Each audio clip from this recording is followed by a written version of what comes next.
Olá, bom dia. Está no ar o SBT Rio Eleições 2014, em parceria com o Portal UOL e o jornal Folha de São Paulo. Ao longo de toda a semana, vamos entrevistar os principais candidatos ao governo do Rio de Janeiro. E vai lembrar que essa é a primeira sabatina com eles ao vivo. E começamos a rodada de perguntas com Lindbergh Farias, do Partido dos Trabalhadores. Também recebemos aqui nos nossos estúdios os jornalistas Humberto Nascimento, editor-chefe do SBT Rio, Maurício, do UOL, e Fernanda, da Folha de São Paulo.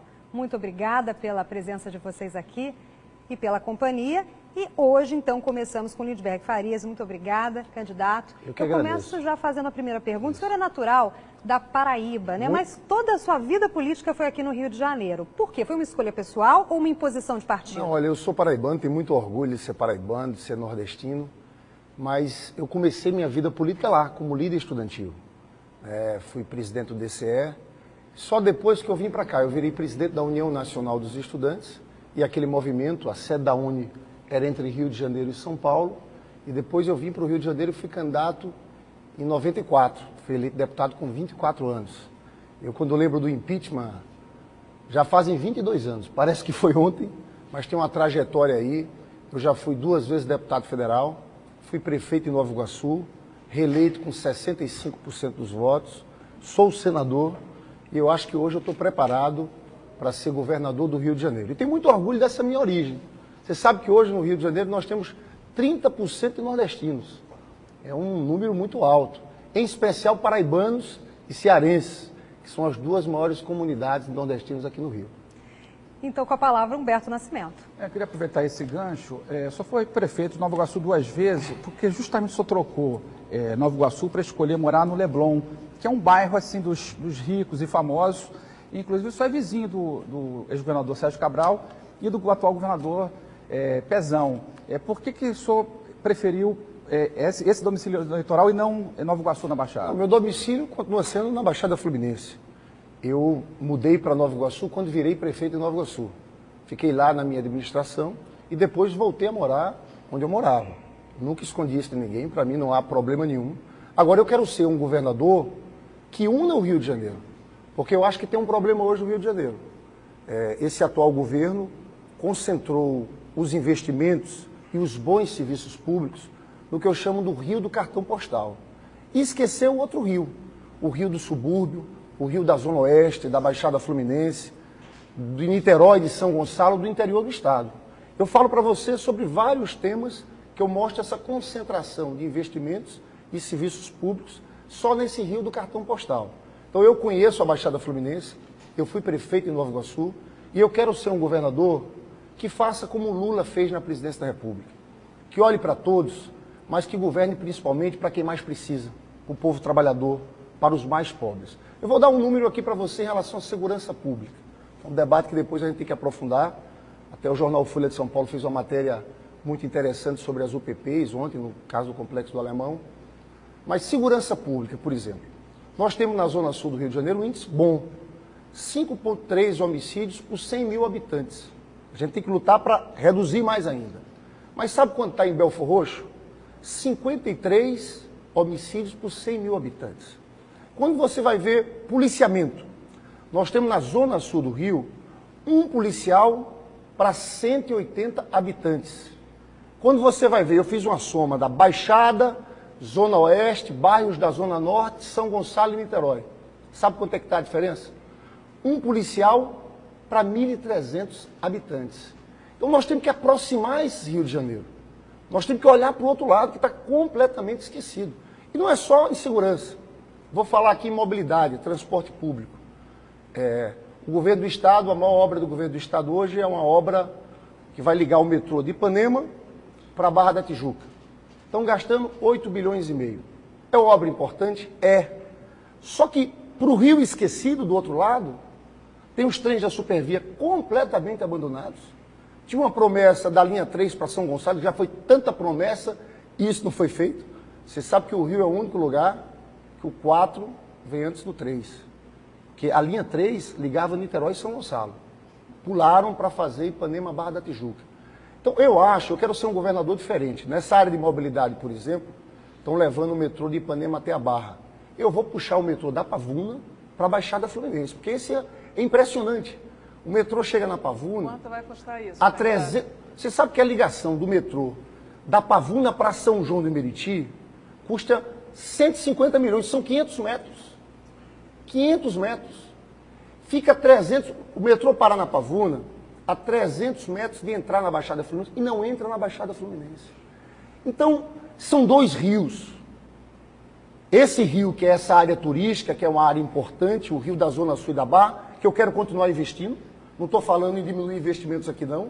Mas a gente tem que equilibrar um pouco o jogo. Mas tem os Jogos Olímpicos, né, candidato? Muitas dessas obras foram escolhidas no metrô até a Barra, por exemplo, em função dos Jogos Olímpicos, né? Mas veja bem, a prioridade tem que ser a vida das pessoas. Está muito duro. O trabalhador da Baixada Fluminense de São Gonçalo, para chegar no centro do Rio, quem trabalha no centro do Rio de Janeiro, está gastando 3 horas por dia. Seja em ônibus, os trens da Supervia. Infelizmente, faltou uma presença do Estado. Tem que ter um Estado que seja fiscalizador, regulador. Eu posso dizer que esse atual governo, nessa área de transporte, essa foi a pior área. Foi completamente capturado pelos interesses das grandes empresas privadas. Porque, veja bem, quando quebra um trem da Supervia, é para o Estado estar lá fiscalizando, cobrando, multando. O que a gente via não, parecia que o Estado era sócio da concessionária. O senhor pretende mudar o contrato com a Supervia? Porque a Supervia tem contrato agora até 2048, foi prorrogado sem licitação e antes do prazo, venceria só em 2023, prorrogado por mais 25 anos. Essa história desse contrato é muito estranha, porque o contrato acabava em 2023, renovaram para 2048. Agora, o que eu quero fazer é o seguinte, que eles cumpram o contrato, porque não estão cumprindo os contratos. Isso em todas as áreas de transporte público. Você sabe que aqui, em relação aos ônibus... Não, eu só queria desculpe, lhe interrompendo, porque no seu programa de governo, acho que na página 11, o senhor diz exatamente o seguinte, abre aspas, o governo do Estado tem que retomar o controle do sistema de transporte. Isso significa o quê? Não é restatizar, não. Retomar o controle é o seguinte, porque o Estado do Rio não está cumprindo o seu papel, que é de fiscalizar e regular. Parece que ele é sócio das empresas. Quando ele tem que cobrar, tem que defender o povo, tem que fazer cumprir os contratos. Você sabe que São Paulo e a cidade de São Paulo e o estado de São Paulo tem uma situação completamente diferente em relação às empresas de ônibus. O controle está nas mãos do Estado. O Estado sabe quanto é que entra de faturamento, até porque tem subsídio, tem recurso público. Aqui no Rio, não. Eu tenho dito que é raposa tomando conta do galinheiro. E o Estado só paga a conta. Então, nessa área de transporte, as pessoas querem uma postura firme do Estado. E se tiver uma empresa de ônibus que não está cumprindo as obrigações contratuais, o Estado tem que ser duro, tem que ser rígido para proteger o direito do cidadão. Candidato, o senhor falou um pouco aqui sobre a questão da segurança, mobilidade, transporte. Certamente haverá possibilidade de nós aqui detalharmos cada projeto nessas áreas que são fundamentais para o cidadão fluminense. Vou passar a palavra para o Maurício. Pois não, Maurício. Exato. O senhor falou 2 palavras mágicas. Que o senhor quer ser um governador diferente, né? É difícil, né? Eu queria lembrar, por exemplo, quando o senhor foi eleito senador, em 2010, ainda antes de tomar posse, a primeira entrevista que o senhor deu, uma das primeiras, perguntaram para o senhor explicitamente: o senhor vai deixar o Senado para concorrer a governador em 2014? Sua resposta: não. Se eu fizer isso, cometerei o mesmo erro do garotinho quando se candidatou a presidente. Não é esse o meu plano, né? O que aconteceu? Como é que a gente pode esperar um governador diferente sendo um governador que já não está cumprindo uma promessa? Não, veja bem, olha só. Eu acho que eu estou preparado para ser governador. E houve, por parte desse atual governo do Estado, esse atual governo do Estado entrou com propostas como levar o metrô até São Gonçalo, como resolver o problema de água nas regiões que mais precisavam, em especial Baixada Fluminense e Zona Oeste. Fazer reforma de todas as estações da Supervia. O que aconteceu é que esse atual governo do PMDB, o segundo governo, houve um grande distanciamento com a vida do povo. Se perderam no meio do caminho. E eu quero ser candidato agora, Maurício, para representar os interesses do povo trabalhador. Eu tenho alguns pontos levantados, algumas pautas do Brizola sobre educação, que vou falar mais à frente. Tenho falado muito do Lula. Eu quero ser o candidato que defenda o interesse do povo trabalhador, a pauta da vida das pessoas. Então, a minha candidatura é uma candidatura necessária. Eu, naquele momento, achava que não. Hoje, eu acho que minha candidatura é uma candidatura indispensável para o Rio de Janeiro. É um novo caminho. As pessoas estão cansadas com esse atual governo, essa velha política, essa chapa aí que envolve PMDB, César Maia. As pessoas não querem a volta do garotinho ao retrocesso. Então a minha candidatura significa uma nova opção, um novo caminho, que tente melhorar a vida do povo trabalhador, das pessoas que mais precisam. Mas, candidato, é a questão da licença, o senhor vai pedir licença do Senado? Nós estamos estudando isso. Eu estou indo hoje a Brasília, nós temos sessão do Senado hoje, amanhã vamos ter uma reunião do gabinete e a gente vai decidir lá se vamos pedir licença ou não. Vamos tomar a decisão hoje à tarde. Candidato, o seu partido, o PT, apoiou o governo Sérgio Cabral durante 7 anos, mais de 7 anos. O que aconteceu? Onde foi esse meio do caminho que o senhor disse que o governo Cabral se perdeu? O governo perdeu o rumo. Eu digo que o começo do governo Cabral começou até bem. Fez as UPAs. Só que as UPAs agora estão sem médicos. As UPPs começaram bem, estão se perdendo e eu depois quero falar sobre isso. Começou bem na questão financeira. Você sabe que o governo Sérgio Cabral, no primeiro governo, fez superávit, tinha o Levi como secretário, chegou a fazer superávit de 6 bilhões. Fechou o ano de 2013, déficit primário de 4,5 bi. E agora está programado na Lei de Diretrizes Orçamentárias 5,5 bi. E o segundo governo se afastaram completamente da pauta da vida das pessoas. Trabalharam só para esse rio do cartão postal. Deram as costas para o povo. Você sabe que eles tiveram uma grande oportunidade. Lula e Dilma liberaram muitos recursos para o Rio de Janeiro. O problema da falta d'água na Baixada, que as pessoas já nem acreditam que pode ser resolvido, podia ter sido resolvido sim. Não foi resolvido porque não foi prioridade para eles. Como? Olha, você sabe que na Baixada Fluminense hoje nós temos 24 reservatórios de água. Né? Desses 24 só funcionam 7. Poucos investimentos em troncos e elevatórias. Algo em torno de 500 milhões teria resolvido o problema e não fizeram. Descobriram a Baixada agora na época da eleição. Agora estão prometendo um conjunto de coisas. Disseram que iam reformar todas as estações da Supervia, não fizeram. Então, na verdade, governaram para os ricos, governaram para as elites, deram as costas ao povo. E é por isso que eu quero ser candidato. E eu estou há muito tempo já, todo mundo aqui é testemunha, lutando para que o PT saísse do governo, porque eu sabia que essa candidatura nossa ia ser muito importante. É uma candidatura, volto a dizer, para defender o interesse desse povo trabalhador.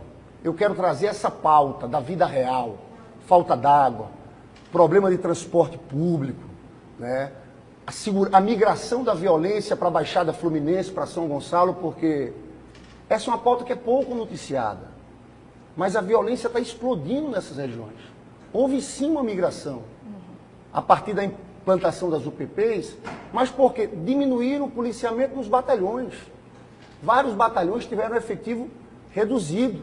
Não está havendo policiamento dos bairros, não está havendo policiamento nas cidades. Mas será possível resolver essa questão em pouco tempo? Porque Não. a segurança pública nós sabemos que é uma dificuldade em todos os governos, né? Por mais que se invista no policiamento ostensivo, não dá conta de um estado tão grande e com tamanha diversidade como o Rio de Janeiro. Como é que o senhor pretende? Olha, você tocou num ponto fundamental. Eu quero fazer uma campanha diferente, falando a verdade, dizendo o que pode ser feito, falando que não é fácil, todo mundo sabe que não dá para fazer tudo. Eu quero sempre apontar de onde vão sair os recursos. Então eu não estou prometendo aqui resolver do dia para a noite o problema da segurança pública. O que eu estou falando é que os próximos policiais formados nós vamos colocar principalmente para reforçar o efetivo dos batalhões dessas regiões. Vou colocar na Baixada Fluminense, vou colocar na Zona Oeste, na Zona Norte, vou colocar em Niterói, São Gonçalo, no interior, porque há uma grande desproporção no Rio de Janeiro. E houve a migração. Nós vamos aprofundar esse tema mais à frente, quero manter as UPPs, mas mais do que prometer ampliar, tem candidato aí prometendo que vai levar o UPP para tudo que é lugar. Primeiro, eu acho que não é sustentável financeiramente. Segundo, do ponto de vista estratégico, é um erro. Porque nós temos que ganhar a guerra. As UPPs estão sob ataque. O que está acontecendo no Complexo do Alemão hoje é isso. Então, sair ampliando aí, ao meu ver, é uma política irresponsável. Tem que ganhar a guerra, consolidar. Eu quero depois aprofundar sobre isso. Agora, não é uma tarefa fácil. Agora, eu digo para as pessoas da Baixada, de São Gonçalo, de Niterói, as pessoas do interior que estão nos assistindo, e as pessoas dos bairros da Zona Norte e da Zona Oeste. Eu vou equilibrar o jogo. Um erro desse atual governo foi achar que política de segurança era só o PP. Estava dando mídia, e então jogaram tudo lá. E esqueceram o policiamento nos bairros. Eu vou manter as UPPs, mas vou equilibrar esse jogo. O senhor não abriria novas UPPs, então, na Baixada, em São Gonçalo? O senhor reforçaria o policiamento, mas sem novas UPPs? Eu vou fazer um freio de arrumação nas UPPs. Por quê? Preciso falar a verdade novamente. Não dá para prometer o que é impossível. Até porque o PP é para áreas dominadas por tráfico, por grupos armados. Então é uma situação específica. Então, vários lugares, não é o PP que resolve, é policiamento nas ruas, é policiamento nos bairros. Então, se você vê o candidato do PMDB, ele fala é o PP para tudo. Não, não é o correto. E eu vou fazer um freio de arrumação, primeiro porque é preciso consolidar isso. Olha, seria uma grande derrota para o Rio de Janeiro se os bandidos expulsarem a polícia do Alemão. Isso não pode acontecer. Onde entramos, o Estado entrou, não pode sair. Então, eu, em vez de ampliar indiscriminadamente, eu quero primeiro ganhar essa guerra. Agora, eu estou convencido de uma coisa. Não se ganha essa guerra só com polícia. Nós temos que dar oportunidade para os jovens. Você sabe que o Estado do Rio de Janeiro tem 30% de jovens que nem estudam e que nem trabalham. Candidato, eu peço ao senhor que continue explicando essa questão dos jovens, que com certeza nós vamos ter muito assunto. Vamos tomar uma água, em 2 minutos estamos de volta. E não se esqueçam que após o SBT Eleições tem o SBT Rio com a Isabelle Benito. Vamos ver agora os destaques do programa de hoje. Fala aí, Isabelle. Olá, Liane, bom dia. Hoje no SBT Rio você vai ver, tá vendo as imagens aí na tela? Pois é, essa jovem de 22 anos foi morta durante uma suposta abordagem da PM em Nilópolis. A família acusa, sim, os policiais de atirarem no carro sem nenhum aviso ou advertência. E mais, Conselho Regional de Engenharia diz que morte de operários em obra da Tijuca poderia ter sido evitada se a empresa tivesse seguido, é claro, as normas de segurança do trabalho. Se o equipamento estivesse todo dentro das normas de segurança e todos os procedimentos para a utilização desse equipamento estivessem sendo seguidos, dificilmente haveria um acidente, principalmente com essas proporções. Agora uma informação impressionante. O Complexo do Alemão tem mais roubos e tentativas de homicídio do que antes de ser pacificado. E polêmica do SBT Rio que não pode faltar. A Associação de Moradores do Morro do Adeus é acusada de não repassar doação para projeto social na comunidade. Esse dinheiro deveria ter chegado até a conta do projeto, né, que é o projeto na ponta dos pés, mas na verdade ele foi enviado para a conta da Associação de Moradores e não foi me repassado. E o cerco fecha. Deputado Rodrigo Betlen tem bens bloqueados pela Justiça. Ele é investigado, vocês lembram, por desvios de dinheiro nos contratos entre a ONG Teslu e a Secretaria Municipal de Assistência Social. O milagre da vida, olha que lindo, em meio à poluição, pesquisadores voltaram a encontrar cavalos marinhos em plena Baía de Guanabara. A gente não tomar cuidado, não parar de poluir só nas páginas dos livros e nos documentários, porque na natureza ele vai desaparecer.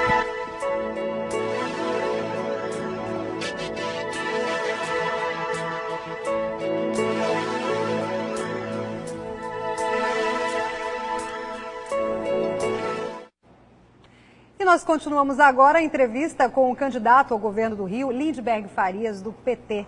Passo direto a pergunta para o Maurício. Diga, Maurício. Candidato, a mais recente pesquisa da Datafolha sobre as eleições ao governo do Rio, feita em metade do mês de julho, mostra os candidatos Garotinho e Crivella com 24, o candidato Pezão com 14 e o senhor com 12. Quer dizer, metade das intenções de voto dos dois principais, nesse momento, que estão liderando a disputa. Como o senhor analisa esse quadro e o senhor entende que há aí algum tipo de... esse resultado expressa alguma rejeição ao PT ou à presidente Dilma? Não, deixa eu te falar. Que a campanha, na verdade, praticamente não começou.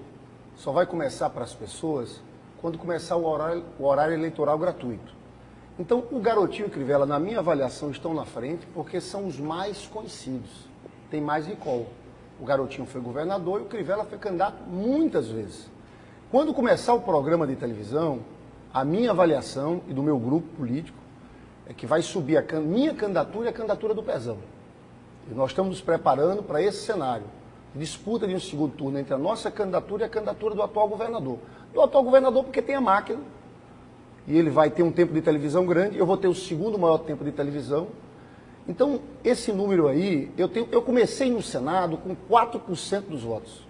Começou o programa de televisão, em 15 dias eu estava em primeiro. Para a eleição de Nova Iguaçu, eu comecei com 1%. Fiz 49%, quase ganhava a eleição no primeiro turno. Então, na nossa previsão, a eleição começa no dia 20, quando começa o horário eleitoral gratuito, e quando a gente começar a falar as nossas propostas, com esse grande sentimento que existe no Rio de Janeiro. A maioria do povo do Rio de Janeiro hoje quer mudança. Nem quer ficar com esse pessoal que está aí do PMDB há muito tempo. Nem quer a volta do garotinho. Então eu, sinceramente, eu acho que quando começar a campanha eleitoral, em 15 dias, o cenário será outro. E eu estou me preparando para ir para o segundo turno e ganhar essas eleições. Candidato, o senhor já citou aqui 3 vezes o nome do ex-presidente Lula.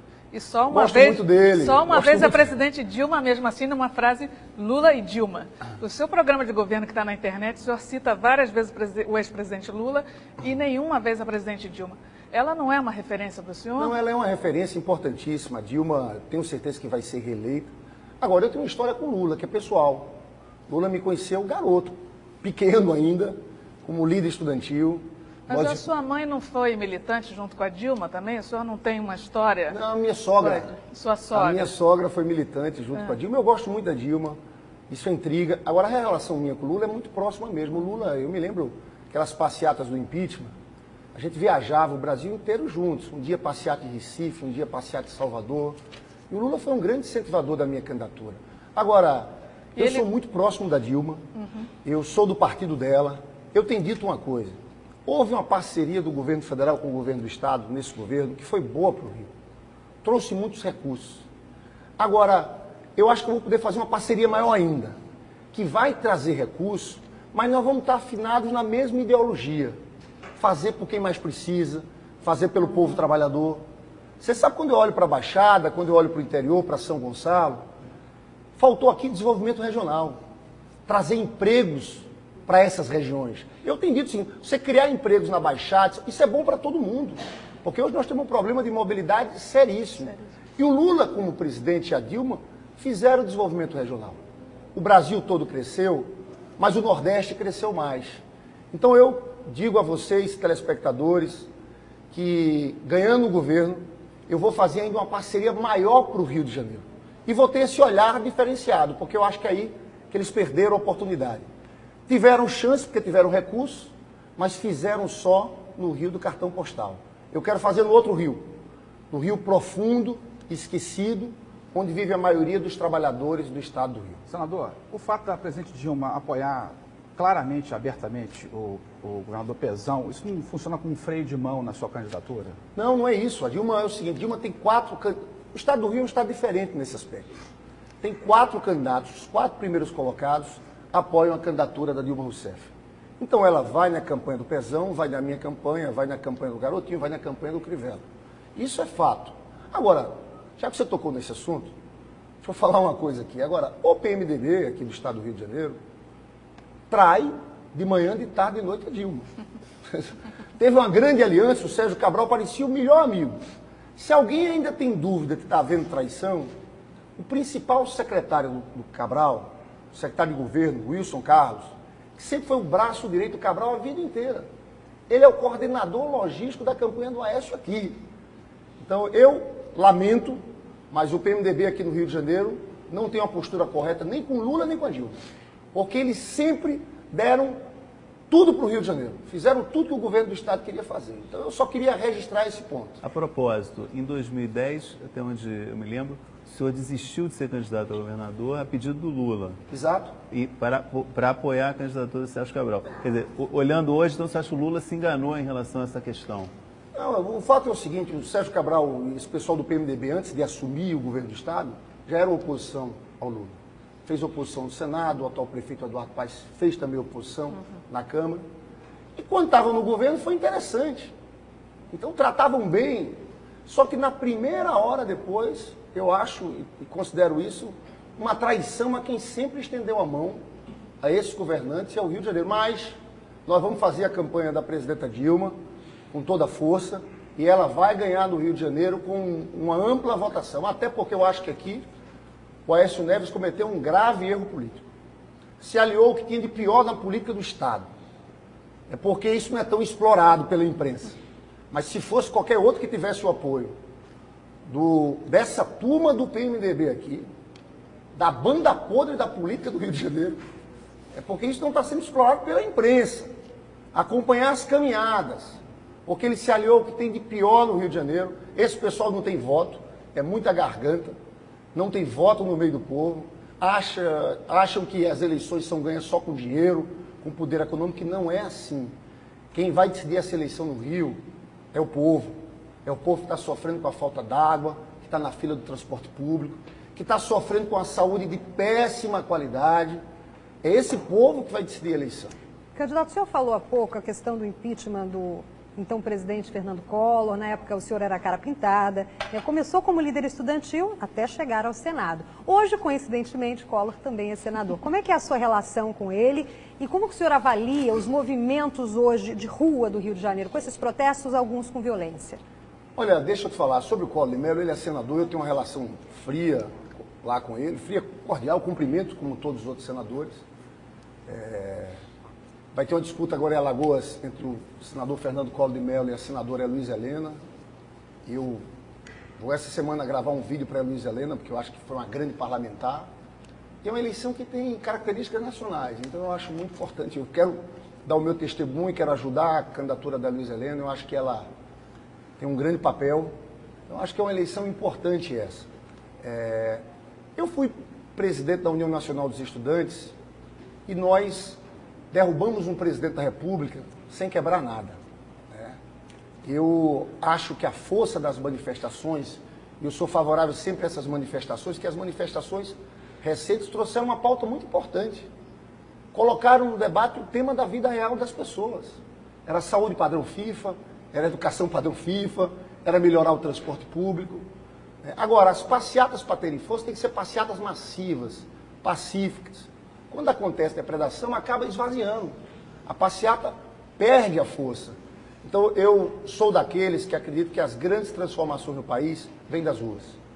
O processo das diretas foram as ruas que trouxeram as eleições diretas. Foram nas ruas, não ia ser só o Congresso que ia afastar o Collor. E agora também essa nova pauta de direitos, mais reformas, tem que vir das ruas.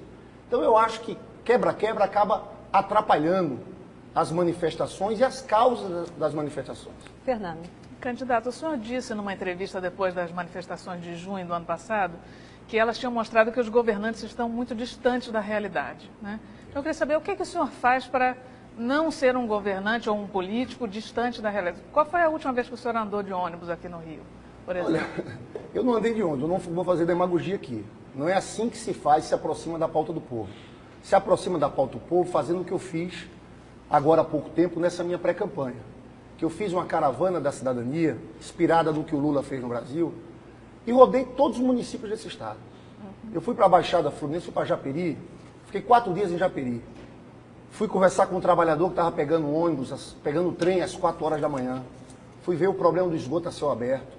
Tive em Caxias, em Parada Morabi, inclusive eu vou amanhã em Parada Morabi, quero anunciar para as pessoas de Caxias, vendo o problema da falta d'água ali.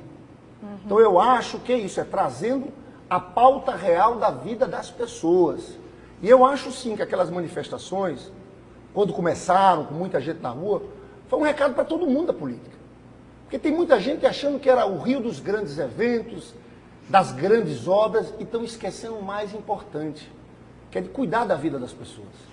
Você sabe, eu sou pai de 3 filhos. Eu tenho Luiz, 18, Beatriz, de 4 e Marina, de 2. Sou casado com a Maria Antônia há 20 anos. E eu sei, tenho minhas meninas pequenas. Sabe o que é que um pai da cidade, do bairro mais pobre, da cidade mais pobre do Rio de Janeiro quer? É ter para onde levar um filho quando ele estiver doente dos braços. Ter um posto de saúde, um hospital que possa atender com dignidade. É isso que as pessoas querem. O recado que as pessoas estão passando é, olha, deixa tanta obra aí desnecessária e fala mais do feijão com arroz. Melhora o que dá para melhorar. Você sabe que na saúde, eu tenho escutado muito uma coisa, depois nós vamos falar sobre saúde, quando as pessoas estão dizendo isso, eu vi isso muito na caravana da cidadania, dizendo, olha, Lindbergh, todo candidato, na época de eleição, promete construir um hospital aqui e um hospital acolá. E as pessoas estão dizendo o seguinte, olha, em vez de prometer construir, bota para funcionar o que existe, que não está funcionando. Esse é o sentimento. Então, se você quer ser um candidato que esteja próximo das pessoas, você tem que estar ligado, tem que estar escutando. Faltou muito esse atual governo escutar, ouvir. Eu depois, se a gente tiver tempo de desenvolver, quero fazer um governo diferente. Falando sobre ouvir e escutar, eu peço ao senhor que tenha um pouquinho mais de paciência para a gente ir para mais um intervalo. Claro. Vamos tomar mais uma aguinha, daqui a pouco voltamos e os destaques com a Isabelle Benito. Oi, Liane, olha, a gente continua aqui na redação preparando o SBT Rio, tá vendo as imagens da jovem de 22 anos, a gente continua nesse caso. Ela foi morta numa suposta abordagem da PM em Nilópolis. A família acusa, sim, os policiais de atirarem no carro sem nenhum aviso ou advertência. E mais, Conselho Regional de Engenharia diz que morte de operários em obra da Tijuca poderia ter sido evitada se a empresa tivesse seguido, é claro, as normas de segurança do trabalho. Se o equipamento estivesse todo dentro das normas de segurança e todos os procedimentos para a utilização desse equipamento estivessem sendo seguidas, dificilmente haveria um acidente, principalmente com essas proporções. Tem polêmica no SBT Rio. A Associação de Moradores do Morro do Adeus é acusada de não repassar doação para projeto social na comunidade. Esse dinheiro deveria ter chegado até a conta do projeto, né, que é o projeto Na Ponta dos Pés, mas na verdade ele foi enviado para a conta da Associação de Moradores e não foi me repassado. E longe da paz, Complexo do Alemão tem mais roubos e tentativas de homicídio do que antes de ser pacificado. E o cerco fecha. Deputado Rodrigo Betlen tem bens bloqueados pela Justiça. Ele é investigado, vocês lembram, por desvios de dinheiro nos contratos entre a ONG Teslu e a Secretaria Municipal de Assistência Social. O milagre da vida, olha que lindo, em meio à poluição, pesquisadores voltaram a encontrar cavalos marinhos em plena Baía de Guanabara. A gente não tomar cuidado, não parar de poluir só nas páginas dos livros e nos documentários, porque na natureza ele vai desaparecer.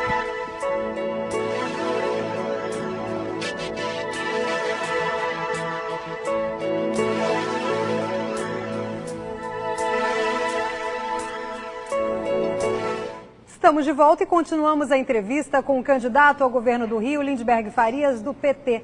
Com a palavra, Humberto Nascimento. Candidato, a violência está muito associada ao tráfico de drogas. Nesse sentido, cresce o debate sobre a descriminalização de algumas drogas, né, com a maconha. Queria saber qual é a sua posição em relação a isso e se o senhor já fez uso de alguma droga no passado, na juventude. Olha, primeiro dizer o seguinte, que eu sou contra, eu acho que o Brasil não está pronto para esse debate. Agora, eu acho que essa questão das drogas não é questão só de polícia. E já falando sobre a segunda pergunta que você fez, eu já falei isso, não tem problema nenhum de dizer. Eu, há 20 e poucos anos atrás, foi um período que teve a morte do meu pai, foi um período difícil. E eu sei, e tenho falado sempre sobre esse tema das drogas, porque eu acho que o governo tem que enfrentar com mais força esse problema das drogas. Eu acho que está tendo uma ausência por parte do governo. E não é só uma questão de polícia. Tem que ter uma questão, tem que ter primeiro uma política de conscientização da juventude. Esse jovem de 16, 17, 18 anos, às vezes ele se acha muito forte, ele acha que pode vencer tudo. Nós temos que mostrar, conscientizar políticas de comunicação. Temos que fazer também políticas de prevenção. E quanto ao crack, já entrando na pergunta do Esse aí, o que está faltando, as pessoas estão sofrendo nas ruas sem atendimento. Nós temos que tem algumas experiências no Brasil, tem a experiência do Fernando Haddad em São Paulo, eu quero fazer consultórios de rua, mas nós temos que estender as mãos para essas pessoas que estão precisando de assistência, de tratamento. São muitas mães e pais desesperados. Hoje não existe, a política é praticamente zero. E eu acho que é preciso diálogo com a juventude. A gente falar e ter coragem de falar. As pessoas falarem e dizer, olha, eu já vivi isso é ruim, isso... Então eu acho que o governo vai ter que entrar nesse tema, tem que colocar consultório de ruas, tem que ter uma ação integrada, juntando saúde e assistência social, políticas para a juventude, internação cultura, educação. Não acho que tem internação compulsória. Sinceramente, eu não acho que é compulsória. Esse é um debate que divide especialismo, mas é convencimento. E principalmente prevenção. Mostrar para a juventude que esse não é um caminho. Porque eles se sentem assim, o cara de 18 anos, ele acha que vence tudo. O senhor se sentiu assim? Não, claro, eu já fui jovem, eu tive, quando falo dessas questões todas, sempre tive uma relação muito aberta quanto a esse tema, mas eu estou achando que falta mais papo direto com essa juventude. Mostrar o perigo que é esse caminho, fazer prevenção. E volto a dizer, não é só polícia que resolve o problema, não é polícia. É um trabalho de prevenção, de assistência, de educação, de cultura. Maurício Fernando. O senhor mencionou brevemente, né, iniciando essa resposta, falou da questão do período da morte do seu pai, mas o senhor não se aprofundou, mas em outras campanhas já veio à tona, né, vieram à tona questões pessoais, né, ligadas ao senhor, ligadas à bebida, questão também, né, de uso de drogas. O senhor teme que questões pessoais apareçam nessa campanha eleitoral? De jeito nenhum, muito pelo contrário.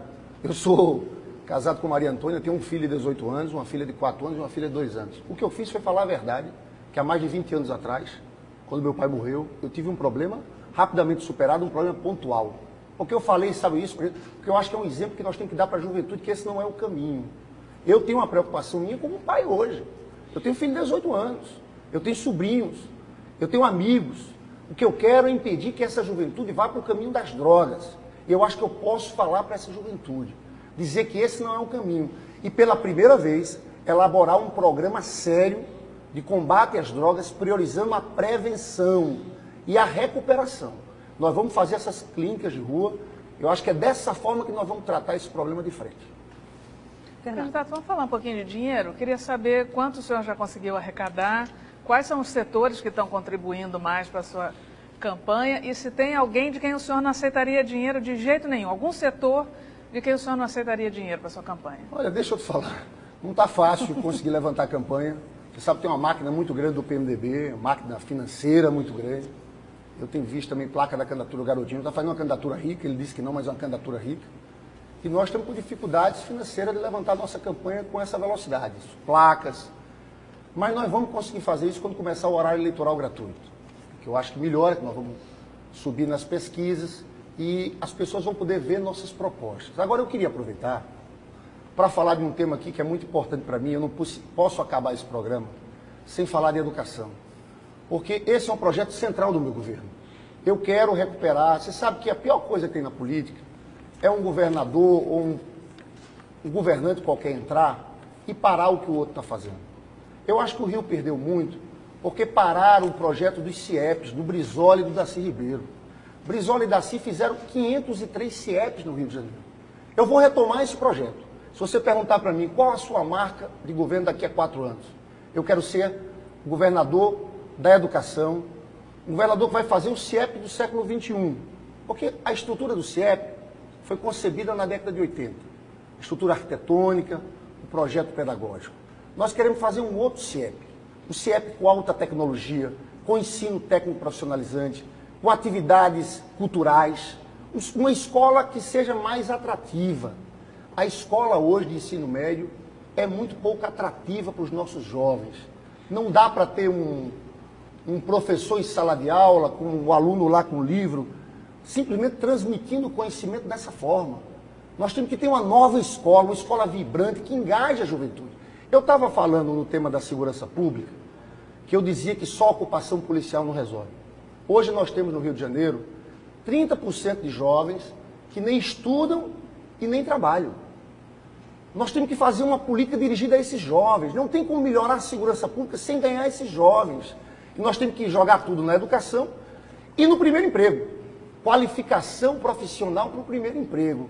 Então, eu queria falar isso, eu tinha uma preocupação aqui de... Quantos CIEPs o senhor pretende fazer? Olha, nós estamos com um plano de fazer no mínimo 100 CIEPs. Tem uma política do governo federal, Brasil alfabetizado,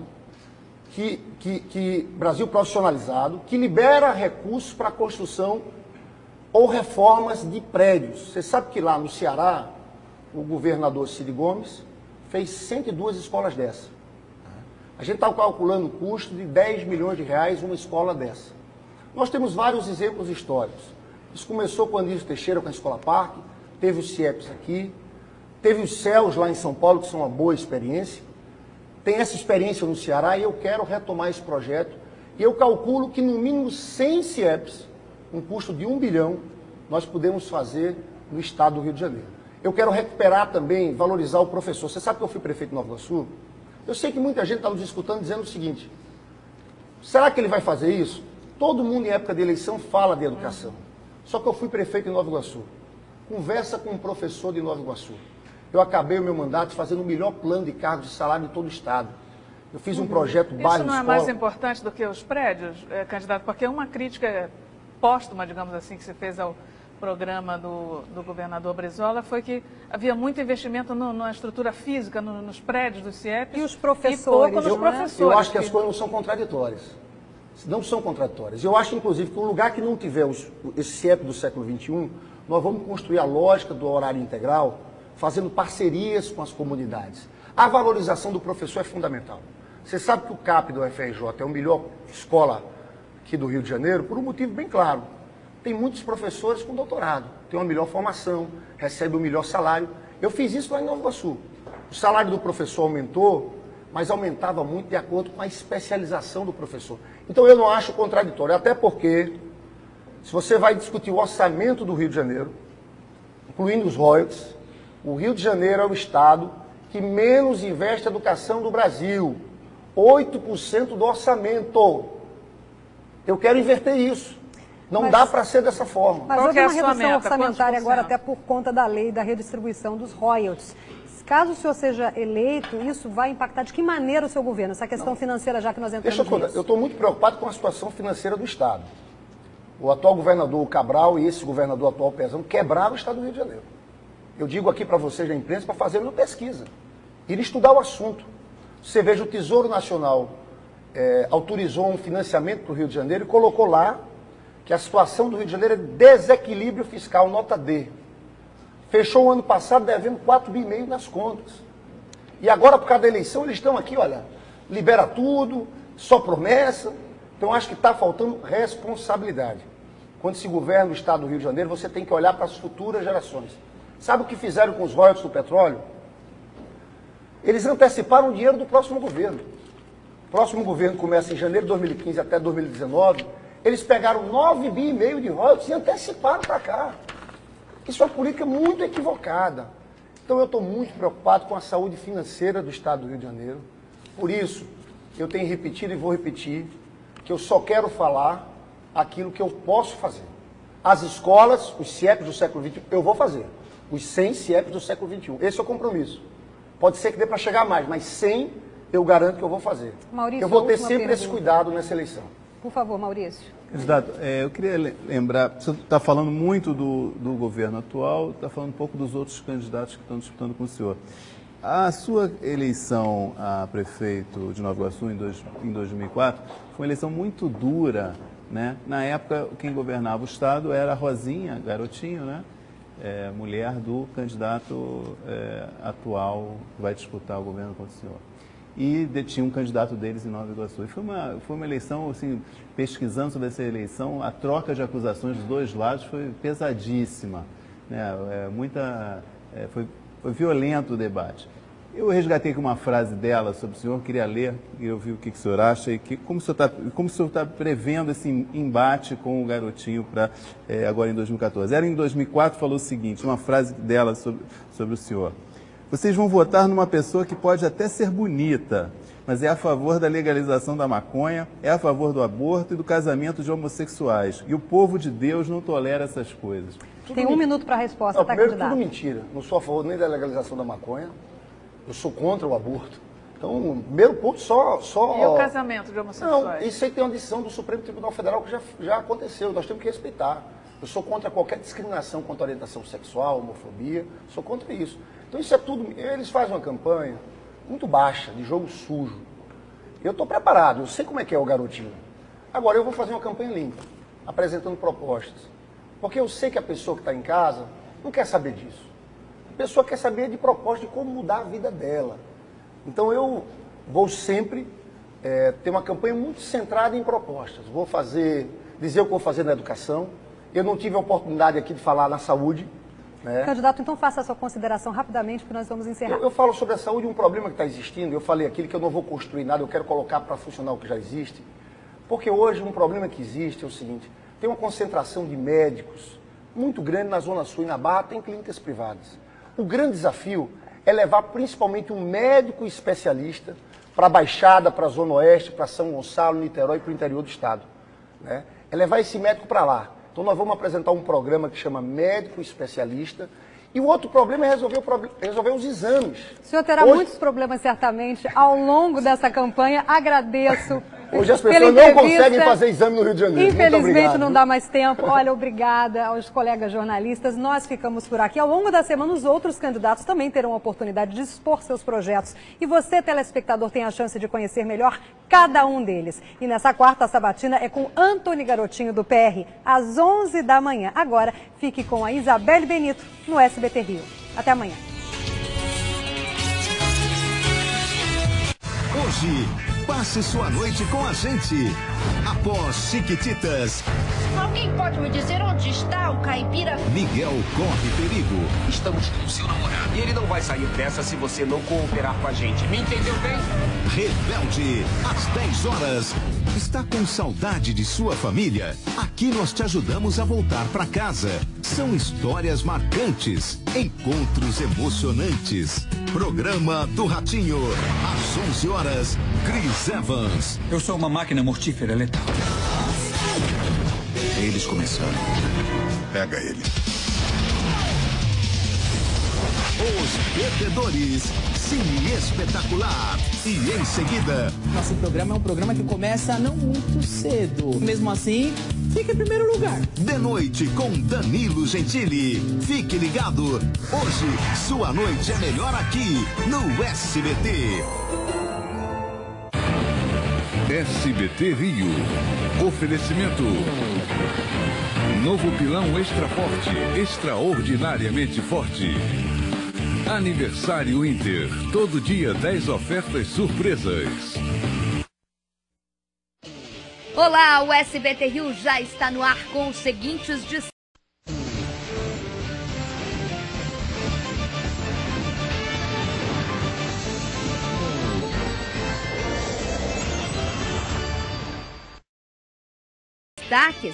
Jovem de 22 anos é morta durante suposta abordagem da PM em Nilópolis.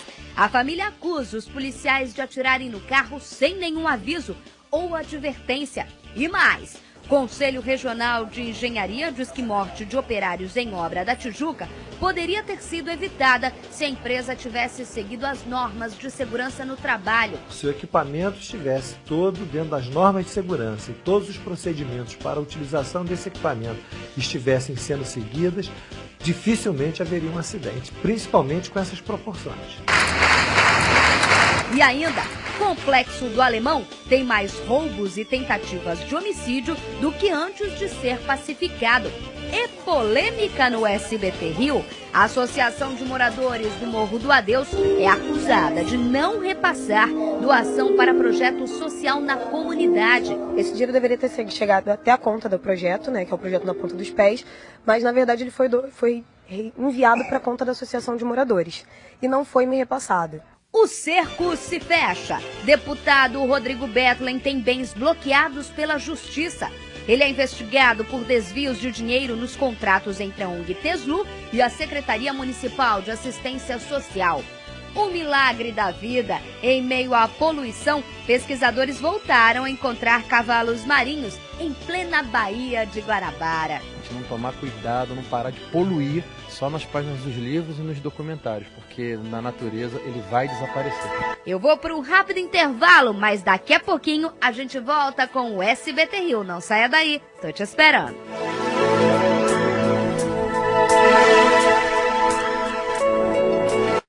Preços jamais praticados. Liquidação de móveis Ricardo Eletro. Toda linha em 10 sem juros. Guarda-roupa 6 portas gigante. Super brilho italiano. Era 1.099. Agora é preço de liquidação. Só 799 em 10 sem juros. Liquidação de guarda-roupas. Desconto mais 10 sem juros. Guarda-roupas 10 portas pés inclusos. 40% de desconto. Só 379 em 10 sem juros. Guarda-roupas portas de correr com gavetões. Era 499. Na liquidação, só 299 em 10 sem juros. E tem liquidação de colchões. Conjunto Vox Casal, molas ensacadas individualmente, bordado localizado, tecido em malha de algodão, antes 1.299, agora 799, só 799 em 10 sem juros. Cama Vox Casal, molas 699, esqueça, só 399 em 10 sem juros. É a maior liquidação de móveis do Brasil, mas é só nesta quarta. Ricardo Eletro.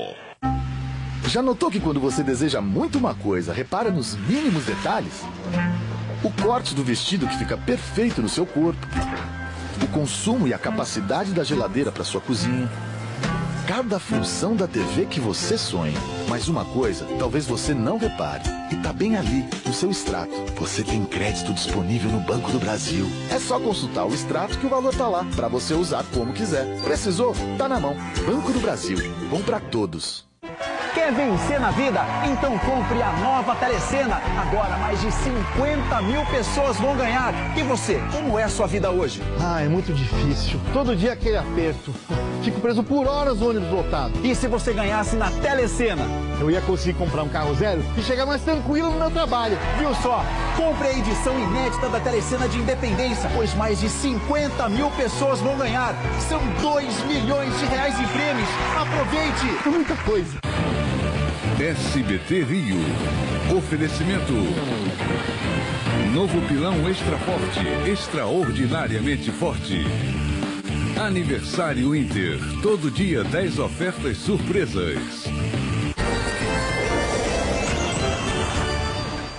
Olá, boa tarde, meu povo. Olha só, o estúdio parece tudo aqui, né? Tava tudo ao vivo, com a Sabatina. Pessoal da Folha e do UOL podem sair tranquilo, tá, gente? Tá ali no cantinho, todo mundo saiu esbaforido. Tava ao vivo, parabéns a toda a equipe. Primeiro dia de Sabatina, a gente conseguiu sair tranquilamente e agora a gente toca o nosso SBT Rio com muita informação pra você. Esse sabe o que é? É o nosso jornalismo na veia, trazendo em primeira mão pra você as informações, debate político, que é pra você estar informado pra gente decidir o nosso futuro, que é isso que importa, né? Vamos com informação? Eu sei que você tá me esperando aí do outro lado da telinha, é isso que eu vou trazer pra você agora. Daqui a pouco você vai ver. Jovem é morta durante uma abordagem policial na Baixada Fluminense. Tem a foto dela aí? Pode colocar a foto dela. A família está desesperada. Por quê, gente? A família diz, a nossa equipe foi até lá conversar com os pais dessa jovem. A amiga que testemunhou tudo disse que atiraram para matar. Foi numa blitz, numa suposta blitz. Atiraram sem perguntar, sem fazer qualquer tipo de abordagem. Essa é a grande questão. Os PMs estão sendo investigados por essa morte desta jovem de apenas 22 anos numa blitz. A nossa equipe foi até a Baixada. Você vai ver todos os detalhes, o que a nossa equipe foi pegar até lá, o que os pais falaram, como era essa jovem, o que ela estava fazendo nesse local, como foi essa abordagem, o que disse essa amiga que teria testemunhado tudo e o que vai acontecer a partir de agora, após esse fato, o que teria acontecido nessa localidade e como que está sendo essa investigação. Eu vou trazer no SBT Rio de hoje todos os detalhes deste crime que está sendo ainda apurado pela polícia, tá? E como será que a polícia está apurando isso? A gente vai trazer isso aqui. Mas antes, a gente vai falar de comunidade. Moradores da Rua Bela, aqui em São Cristóvão, do ladinho, sofrem há nada mais nada menos que 3 meses com falta do primordial, de água. Eles alegam que o problema vem sendo causado por conta das obras do tal Porto Maravilha, que também é muito perto daqui. Eduardo Oliveira foi lá conferir. Fala, Du.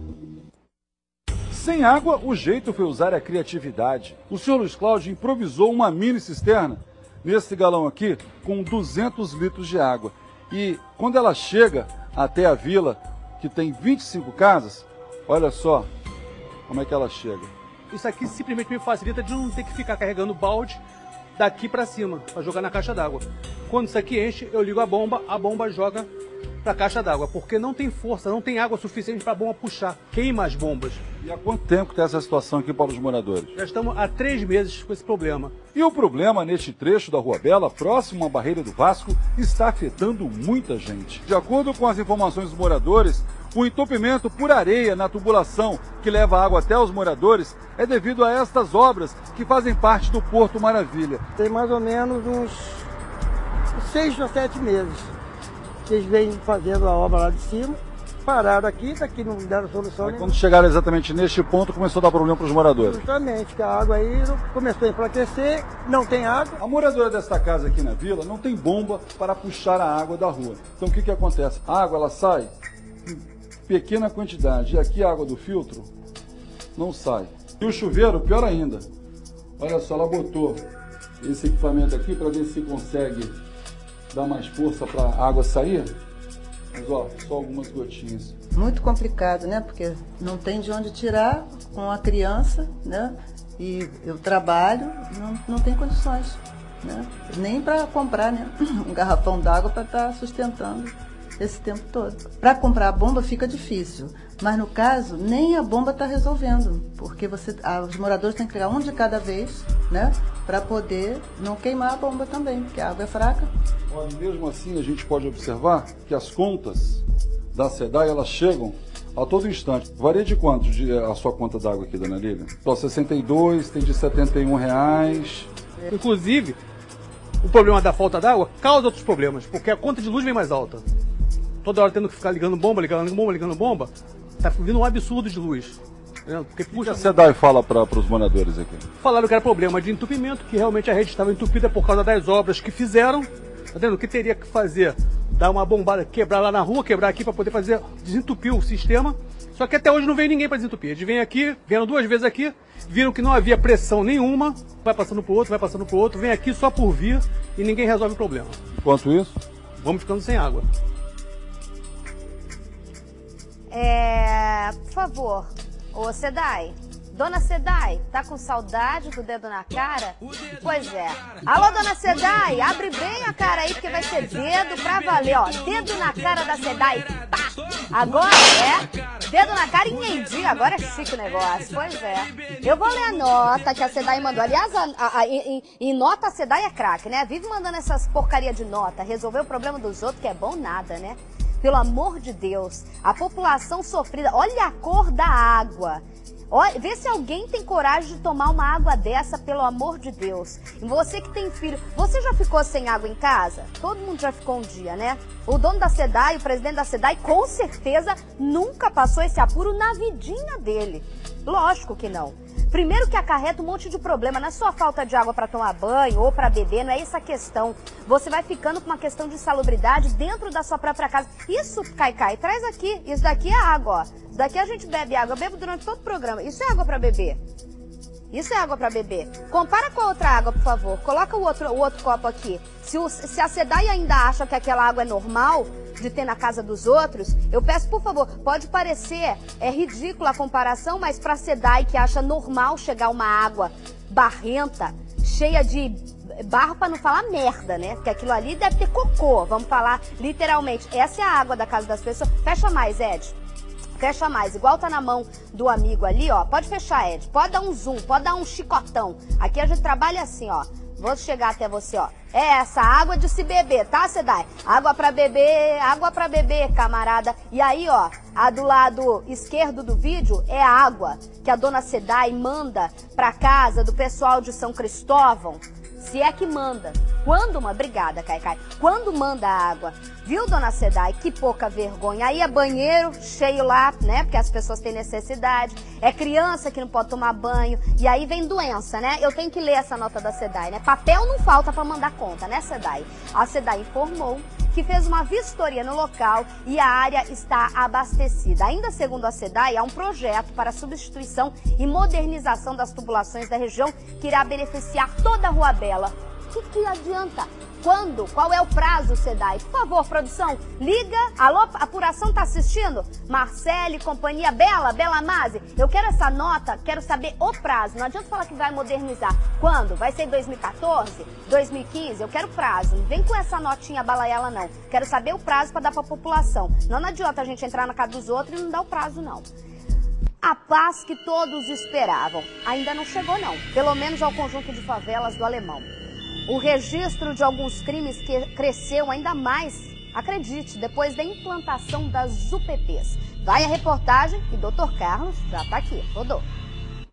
Há 3 meses de completar 4 anos de pacificação nos complexos do Alemão e da Penha, os moradores ainda não se sentem seguros. Toda noite aqui tem disparo, tiroteio. O medo que toma conta dessas pessoas tem motivo. Nos 6 primeiros meses do ano, o número de registros feitos nas delegacias da Penha e aqui no complexo do Alemão foi 30% maior do que no primeiro semestre de 2010, quando nem existiam UPPs nesses complexos. Casos como estupro, lesão corporal dolosa também aumentaram nesse mesmo período, assim como tentativa de homicídio, que cresceu 250%. Em compensação, houve queda nos índices de roubos a residências e furtos. Eu escuto bem falar de tiroteio, mas pra mim tá tudo bem. Em vez de constar uns tirinhos, tem que sair correndo. Os confrontos entre traficantes e policiais ainda fazem parte da realidade daqui. A população fica refém, assim como os policiais. Só este ano, 5 agentes das UPPs morreram durante conflitos. O dado já é considerado o maior número de baixas de militares desde a criação da Unidade de Polícia Pacificadora em 2007. O último a morrer dentro do Alemão foi o PM Fábio Gomes da Silva, de 30 anos. Baleado no rosto, em junho, ele chegou a ser socorrido, mas não resistiu aos ferimentos. A gente ainda precisa de muita proteção aí. Continua como sempre continuar. Todo mundo pode esperar que eu vou agora martelar e falar, como assim? Então veio a paz, cadê a paz tão sonhada se os números aumentaram? A minha opinião pode não ser a que você está esperando. Eu acho que esse número aumentou porque a realidade bateu a porta do registro. A população agora tem a coragem e tem o papel de cidadão de falar, aconteceu comigo, eu tenho o direito de registrar. Se minha filha foi estuprada por alguém, eu vou pegar, vou lá na delegacia do Alemão e vou registrar. Número, fato, aumenta quando a pessoa vai e registra. Por que muitas vezes a gente fala que aumentou, esse mundo tá mudado porque a gente fica sabendo mais de coisa. O mundo sempre foi do mal, meu amigo, teve coisa ruim. Eu tô falando merreca, a coisa tá ruim por lá, a pacificação trouxe estupro ou não? A verdade é que no papel, as pessoas colocaram a realidade no papel. Doutor, boa tarde. Tudo bem contigo? Boa tarde, tá mais magra, tá empolgada. Eu tô felizona com a minha magreza, diga. Isabelle, você acabou até com um comentário, é exatamente isso. Acaba com a subnotificação, a pessoa não registra, a pessoa não vai à delegacia. Então, quando há uma delegacia no próprio Complexo do Alemão, aí vai registrar o estupro, vai registrar um tapa no rosto, tapa na cara, né, que a gente fala, entendeu? Uma ameaça. Isso aí aumenta demais os números de registro. Aí parece, aí há uma fraude na estatística, poxa, caramba, agora tem mais violência? Não, agora está sendo notificado. Agora não há essa subnotificação, essa falta de registro, agora está tendo registro. Agora, doutor, uma pergunta. Não podemos descartar que, mesmo com pacificação, existe a bandidagem. O Complexo do Alemão é diferenciado de outras áreas pacificadas. São 3 coisas que nós não podemos deixar de falar ali. Primeiro, que a população ainda é um pouco refém da violência. Segundo, que a pacificação está em processo de pacificação. E terceiro, que o policial militar também está sofrendo ali. Então, assim, tem muito que melhorar. Agora, eu hoje, como policial, eu vou lá e entro no Alemão e saio a hora que eu quiser, entendeu? Essa é a grande diferença. Essa é a grande diferença. Eu, como imprensa, também. A gente entra, faz reportagem, mostra a realidade. Isso é bem ou é ruim? É muito melhor, meu amigo. Isso eu posso te garantir. Antes ninguém ficava sabendo de Necas de Berequetibas. E foi enterrado hoje um dos operários mortos na explosão do prédio em obras, ao lado do shopping Tijuca. A repórter Mônica Chagas conversou com a família da vítima antes do velório. Veja. Quando eu soube que no acidente que era ele, que ele era vítima, nossa, eu entrei em pânico. A cena chocante de um homem em chamas não sai da cabeça de Dona Maria José. Ailton Soares da Costa, que aparece nas imagens, era amigo de Emerson Carneiro, sobrinho desta senhora. Ele também foi atingido pelo fogo, mas morreu no momento da explosão. Na hora que ele desmaiou, ele caiu. Foi na hora que ele pegou fogo, entendeu? Foi carbonizado nesse momento. Aqui era onde Emerson morava, no bairro de São Bernardo, em Belfor Roxo. Depois de anos de trabalho, ele conseguiu realizar o sonho da casa própria. Ele entrou aqui em janeiro. Na última sexta-feira, ele acordou tarde, saiu atrasado de casa, a gente vê até a cama assim por fazer. Dona Maria, a senhora acredita também, a senhora falou que ele também tomou café com a enteada dele na última sexta, coisa que ele não costuma fazer. A senhora acredita que foi uma despedida? Foi, eu acredito que foi uma despedida, que ele não tomava café de manhã e ele saía antes das 6, ele saiu às 7 horas. Emerson era soldador há mais de 10 anos. Desde terça-feira trabalhava na obra da construtora João Fortes, nesse prédio na Tijuca. Era pouco antes das 4 horas da tarde de sexta quando aconteceu a explosão, seguida de incêndio. Segundo operários, houve uma pane no cilindro de oxigênio de uma máquina de solda. O laudo que investiga as circunstâncias do acidente deve sair em 30 dias. Tem que ser investigado direitinho, né? Pode ser uma hipótese de uma sabotagem, qualquer coisa, tem que ver, né? De acordo com esse conselheiro do CREA, o cilindro não teria explodido se estivesse funcionando corretamente e se todas as medidas de prevenção tivessem sido tomadas. Se o equipamento estivesse todo dentro das normas de segurança e todos os procedimentos para a utilização desse equipamento estivessem sendo seguidos, dificilmente haveria um acidente, principalmente com essas proporções. Ailton, que foi levado para o Hospital Pedro II em Santa Cruz, não resistiu às queimaduras e morreu no sábado. Outras 2 pessoas ficaram feridas. Só uma permanece no Hospital Souza Aguiar. Fernando Liares teve 40% do corpo queimados. O estado de saúde dele é grave. Os tios de Emerson dizem que ele era divertido, alegre. Nessas imagens, ele aparece dançando. No próximo domingo, Dia dos Pais, será de tristeza para essa família. Ele tem 5 filhos. Como é que ficam essas crianças? 5 filhos, né? 5 filhos. A dor da família aqui, a gente é imensurável. A gente está conversando, eu e o delegado aqui, também é pai, né? A gente fica se perguntando a dor e essa imagem aqui, a gente estava pensando, discutindo, meu Deus, mas ele sai correndo, como pode? Morre, né? Queimadura é um troço, estava falando do delegado que eu fiz matéria ali no Hospital do Andaraí, que é referência de queimados, é isso.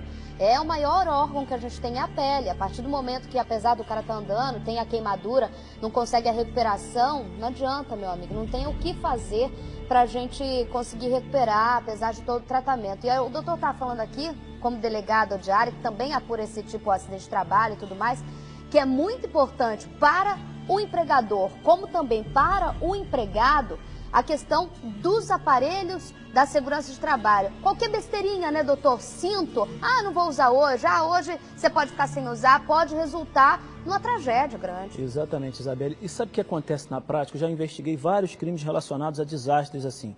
O que acontece é que a pessoa, muito habituada a fazer aquele tipo de trabalho, a pessoa não coloca o equipamento que ela recebeu.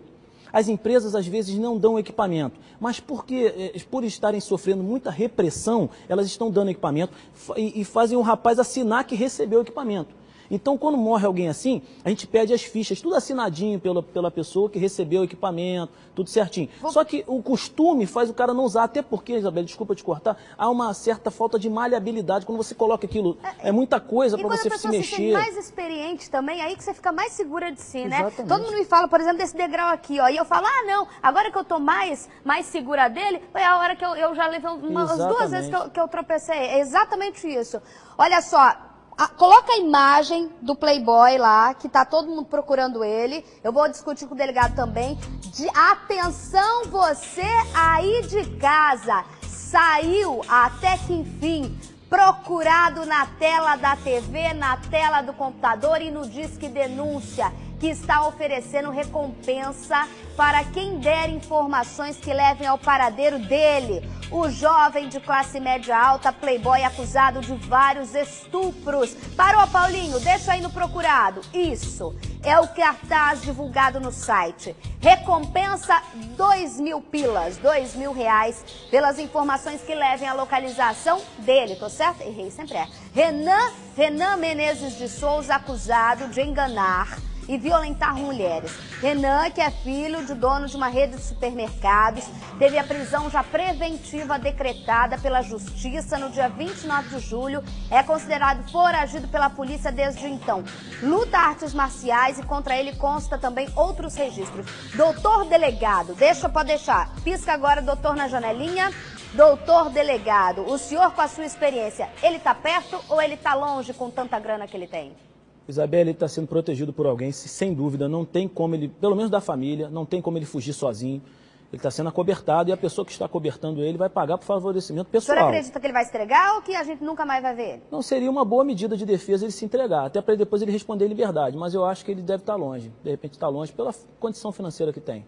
Mas dentro do Brasil, ainda está dentro do Brasil. Acho que não escapou não, né? Eu acho que não. É porque quando trata de dinheiro a gente fica meio assim, né? Mas bom, saiu, atenção, é pelo Disque Denúncia, é polícia, já foi preventiva decretada. Preventiva é o quê? Só rapidinho pra gente entender. Prisão preventiva. Tem a prisão preventiva que é um atestado de culpa, né? É como se ele falasse assim, realmente esse cara fez tudo isso que aconteceu. A prisão temporária é diferente, é uma prisão que você prende para poder ainda investigar. A pessoa está eliminando provas, matando suspeitos, fazendo essas coisas todas. A prisão preventiva, que também tem alguns fundamentos, é uma prisão que, como se diz, Isabelle, realmente o rapaz está bem errado. Tá entendido. Atenção, a polícia de Campos prendeu o suspeito de matar a mãe e a filha há 2 meses. Ele estava escondido dentro... É verdade isso? Tá escrito aqui, é isso? Ele estava escondido dentro de um sofá num orfanato e costumava assaltar a cozinha do local. Roda. Uma das meninas que mora no instituto viu que a luz da cozinha estava acesa. Então ela logo socou o alarme, né? E os meninos todos correram aqui com lanternas, com pau na mão e cercaram a escola para evitar que ele pudesse fugir. As crianças e adolescentes do orfanato viraram heróis por um dia depois de ajudar a polícia a prender Adriano da Conceição de Lima, de 22 anos, o Adrianinho, foragido há mais de 2 meses. No momento da prisão, foi apreendido com ele uma faca e um revólver calibre 32 com 3 munições deflagradas. Segundo a polícia militar, Adrianinho estava escondido embaixo deste sofá. E olha só, ele rasgou o forro para conseguir dormir e ficar por aqui sem que ninguém percebesse. Lúcia Maria Brito, diretora do Instituto, contou que para não passar fome, ele chegou a invadir a cozinha da unidade pelo menos 4 vezes. Para preparar os alimentos, o suspeito entrava por esta janela que dá acesso à cozinha da escola. Dona Lúcia, vocês chegaram a sentir falta de alguma comida na despensa? Com certeza, não somente sentir falta, mas ele deixava vestígios também, porque ele não somente pegava comida, como ele cozinhava aqui dentro. Adrianinho estava sendo procurado desde maio deste ano. Ele seria o principal suspeito da morte de Isabelle Paz, de 10 anos, e Gilcilene Paz, de 44 anos, mãe da menina. Na ocasião, o corpo de Isabelle foi encontrado em um tanque com sinais de espancamento e o da mãe dela no quintal da casa das duas. De acordo com Lúcia, Adriano já foi interno do orfanato e, quando criança, nunca apresentou comportamento diferente dos colegas. Ele saiu daqui com 10 anos, não tem assim nenhuma memória triste ou de agressividade. Ele gostava muito de roça, ele gostava muito de cavalo, mas nada mais assim que dissesse que ele poderia se desenvolver como se desenvolveu. Tô bege com essa história. O cara, eu lembro muito bem dessa história. Primeiro vamos começar do final. Se tiver a imagem do cara, esse crime tem, se eu não me engano, mais de 1 mês. Há mais de 1 mês o cara tá foragido, a polícia de Campos está atrás desse cara há um tempão. O cara estava escondido dentro de um sofá, nesse orfanato Pinóquio. Ele ficava escondido dentro de um sofá, mentiroso, dentro do Pinóquio ele estava, no sofá, ele rasgou o sofá, ficava escondido no sofá, deitado lá no sofá. Ó a arma que tinha com ele, vê se ele era tranquilo para ficar dentro do orfanato. Né? Ele ficava ali, ó, a Dani vai mostrar pra vocês. Rasgou o sofá, ficava encostado na parede, obviamente, ficava deitado, dormindo dentro desse sofá. Aí, à noite, ele invadia a cozinha, pegava a carne do freezer, cozinhava na panela de pressão e comia, se alimentava. E depois transitava, ninguém devia sair, né, voltar, porque ninguém consegue ficar mais de 1 mês dentro de um sofá. Delegado... Primeiro, o senhor se lembra, o senhor que tem uma memória boa, de suspeito preso em lugar mais absurdo do que dentro, ficar preso durante tanto tempo, se escondendo atrás de um sofá? Não, realmente é difícil, né? Até o bicho, parece até bicho, né? Que ficava ali durante o dia, né? Ou dormia ali, ia na cozinha à noite, esquisito, né? Bicho não é, porque bicho não mata uma criança igual essa menina, porque eu me lembro muito bem, a gente discutiu naquela época, a gente falou até questão de magia negra, vocês lembram disso? Essa mãe foi o seguinte, a mãe foi encontrada morta dentro de casa, se eu não estou enganada, em Campos, a menina desapareceu, essa menina Isabelle, ela desapareceu e depois foi encontrada também morta naquele matagal onde a polícia mostrou. E aí até se falou em ritual de magia negra, depois se buscou os relacionamentos em que tinham dentro da casa, quem que morava perto da casa. E a polícia, não sei se tem alguma ligação, a partir de agora, não é, Diego? A partir de agora vai se fazer uma investigação, o que levou, esse cara conhecia essa família, como que esse cara chegou até essa família, invadiu essa casa, porque aí ó, a do orfanato, que conhecia ele desde criança, diz que ele não apresentava nenhum comportamento estranho, delegado. É verdade. Agora, Isabelle, ele tinha um revólver com 3 munições deflagradas. Quando você atira de pistola, as cápsulas, elas saem e ficam às vezes no chão, né? Você pega, joga fora. Quando você atira no revólver, o estojo permanece no tambor daquele revólver. Ou seja, ele disparou recentemente, ele fez alguns disparos recentemente. Você acha que ele cometeu outro crime? É possível que sim, é possível que ele tenha dado tiro em alguém aí. Que coisa, Deus me livre, eu. Ainda bem que a polícia já deu o bote, pelo amor de Deus. Uma polêmica agora no SBT Rio, você sabe que a gente não foge dela. A Associação de Moradores do Morro do Adeus é acusada de não repassar doação para projeto social na comunidade. Quem conta mais detalhes é a repórter Melissa Munhoz, que foi até o projeto e conversou com a professora que diz que não tem mais dinheiro para manter o local. O piso ainda não é o adequado para o balé e as paredes continuam sem o espelho e a barra de apoio. Fica muito difícil porque a gente tenta, num espelho a gente poderia ver se a gente está fazendo certo, errado. Mas a maior surpresa é sobre a verba destinada ao projeto. Doações que somam R$6.000 nunca chegaram às mãos da Tuane, a professora do grupo.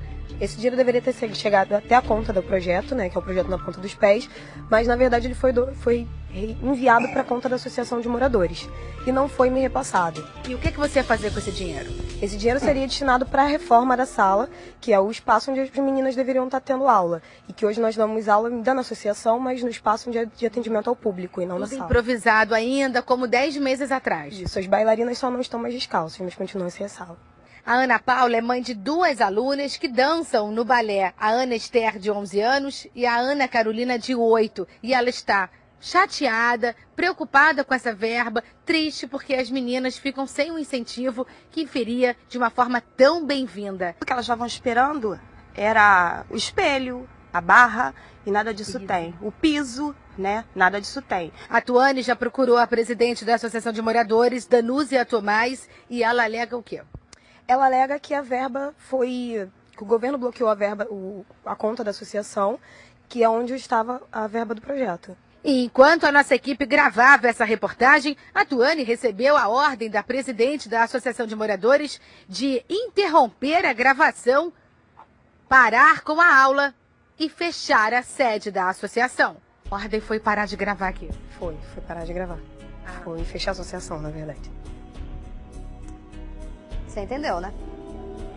Para pouco entendedor, meia palavra basta. É uma ditadura da ordem você mandar parar. Como pode? Crianças aprendendo ao balé, uma ação social tão bonita, a princípio disso. A nossa produção fez o papel dela, entrou em contato com a Associação de Moradores do Morro do Adeus sobre o caso do sumiço do dinheiro doado para as bailarinas da comunidade, mas até o momento ninguém atendeu. Então a gente fica com a versão que a Tuane falou, de que o dinheiro teria sido bloqueado, é isso, Humberto Nascimento? Teria sido bloqueado, colocado na conta da associação, mas que o governo bloqueou. Pelo que a gente entende, o governo faz isso, o doutor pode até entrar em conversar comigo, o governo do estado, quando passa o dinheiro para a ONG e bloqueia, é porque ele já identifica qualquer tipo de problema nesse dinheiro.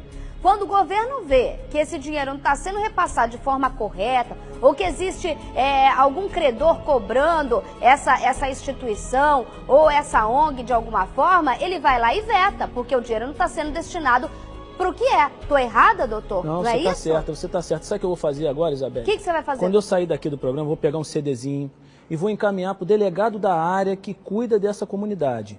O delegado vai chamar essa senhora e ela vai ter que provar aonde está o dinheiro. Então, eu, se fosse ela, eu falaria assim, voltem para a sala de aula lá, para a sala do balé, e podem dançar, fiquem à vontade para dançar, porque com certeza ela vai ter dificuldade de explicar como o dinheiro entrou e não entrou, se foi bloqueado, se não foi bloqueado. Isso é falta de vergonha, Isabelle. Isso é falta de vergonha. Quem não deve, não teme. Se ela fosse outra, com todo respeito, eu não sei se ela está errada, não sei se ela está certa, vai se explicar em delegacia. Ela deveria ir até lá, falar com a reportagem, não, está aqui, ó, o extrato, ó, o dinheiro está bloqueado direitinho, entendeu? Vocês me desculpem, está acontecendo isso aqui, eu também quero, vamos lá, ajudem aqui a gente, o dinheiro está bloqueado, mas vocês podem em casa ajudar aqui, ó, essas meninas. Então, assim, ela vai ter que se explicar, não estou dizendo que a senhora está certa, não estou dizendo que a senhora está, porque vendo a senhora está, não estou dizendo que a senhora está certa ou errada, mas não custa nada a senhora provar porque esse dinheiro não está tendo destinação que ele deveria ter. Fazer só o seguinte, é isso aí, é isso aí mesmo. Tá certo, é isso aí. Obrigado. É isso que a polícia tem que fazer, é isso que os jornalistas têm que fazer, porque eu fico indignada com o troço. O povo se achar no direito de mandar fechar uma sala de aula, cheio de bailarininha, com sapatilha velhinha no pé, com pontinha dura no pé, pra dançar balé. Menina que, se ficar no meio da rua, os caras vão virar e falar, ah, tá tudo lá no meio da rua, tá tudo lá de shortinho, tudo bonitinha, tudo com coquinho na cabeça, tudo mãe fazendo um esforço danado pra deixar essas meninas aí, essa professora toda aí, ó, se esforçando, poderia estar dando aula em academia, ganhando mais dinheiro. Não, tá lá na ONG, nesse chão que você tá vendo, quem dançou balé na vida ou fez jazz alguma, não fiz não, tá? Não tive oportunidade não, mas a gente sabe quem precisa, que esse chão tudo assim, ó, isso machuca o pé, fazendo o trabalho dela, aí liga, para com a reportagem, fecha a escola, tira tudo as menininhas, tudo bonitinha e vai para casa. A mãe, fazendo esforço, com certeza levou a filha e levou a filha da amiga, porque está trabalhando, precisa trabalhar. E aí a associação liga, manda sair a reportagem e manda sair as meninas que estavam dançando balé. Acha que você é quem, fia? A rainha da Inglaterra? Não sei se tu tá errada, mas como disse o delegado, quem é você para mandar a criança parar de dançar balé? Quem é você? Então, uma informação para o pessoal do Morro do Adeus. A gente sabe quem somos nós. Então, delegado, dentro da lei, nós somos ninguém. Delegado, dentro da lei, acabando o programa, vai ligar para o delegado da área só para a gente dar uma ajuda para as crianças continuarem dançando balé. Já que vocês não respondem a gente, o delegado da área vai pedir só que continue a dança do balé e vai tentar entender onde está o dinheiro, só para facilitar que o dinheiro chegue até o balé e o balé continue com a sua música e que a gente continue no plié, amplié Isabelle, e continue dançando o seu balé. Isabelle, olha só, a gente não está inventando, há previsão legal para isso. Vai ser investigado, o delegado recebe o salário dele para isso, ninguém está inventando nada, ninguém está fazendo mais do que o seu trabalho. Sim. Eu vou pegar, recebendo uma notícia de um fato que pode ser um crime, estou dizendo que é, eu vou levar o CD para o delegado. Ninguém está fazendo mais do que o seu trabalho, não. Às vezes não é crime, às vezes é, sabe, erro de mal papel? Entendido, mal entendido. Agora, sabe, doutora, às vezes o papel está na gaveta. Não justifica isso aí. Mandar, eu sei porque minha filha faz balé, a mais nova está até enjoada de fazer, Isabel, infelizmente. Agora, eu vejo isso, entendeu? Uma pessoa que está lá, ó, essa garota ainda deve receber um salário mínimo, dando aula para essas crianças, deve ter dificuldade até de comprar aquele colanzinho que não é barato, são roupas que não são baratas, a mantença dessas roupas não são baratas e sendo impedidas de dançar, porque uma senhora acha que de repente vão falar mal dela. Você não tem nada errado, por que a senhora não deixa falar? Exatamente. Né? E assim, eu fico indignada, não é por nada, a gente subiu lá no Morro do Adeus, fez a reportagem, a gente já recebeu muita porta na cara, tá, minha filha? Pode mandar a gente descer, a gente não liga. Agora, mandar as meninas descerem da sapatilha, mandar as meninas saírem, botar as meninas pra rua. Você é dona da sala? Você é dona do dinheiro do Estado? Detalhe, o dinheiro é nosso. É meu, do delegado, é seu aí que tá na associação, é de todos nós. Então não manda a gente sair do lugar que é nosso não, tá? A gente tá aqui pra falar, pra isso existe o dedo na cara. Aliás, prepara o dedo na cara. Prepara o dedo na cara, que esse merece. Eita, que tem povo que ainda falta vergonha, né? Povo que não entendeu o que é democracia. É 3, 2, 1, pá. Dedo na cara, vamos continuar com o nosso balé de informação por aqui. E a gente vai continuar nesse caso, tá bom? Tem novidade no escândalo envolvendo o deputado Rodrigo Bethlen. Os bens dele e da esposa foram bloqueados de vez pela Justiça. A medida não atinge só o deputado. A ex-mulher do parlamentar Vanessa Felipe, a ONG Casa Espírita Teslu, e o presidente da entidade, o major reformado da Polícia Militar, Sérgio Pereira de Magalhães Júnior, também tiveram os bens bloqueados. A justiça deve determinar ainda, segundo a revista Época, a quebra de sigilo bancário dos 4. A promotora Gláucia Santana investiga suspeita de desvios de dinheiro nos contratos entre a ONG Teslu e a Secretaria Municipal de Assistência Social. Na época da assinatura de parte dos contratos em 2011, Bethlen era secretário. Além do cadastro de famílias de baixa renda, a Teslu cuidava da assistência a usuários de crack. Um e-mail enviado por Bethlen dá pista sobre a conta secreta na Suíça.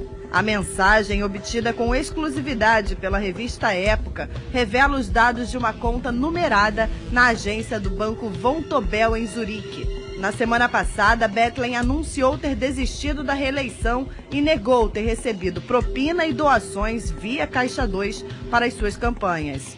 Ele também disse que não tem conta nenhuma na Suíça.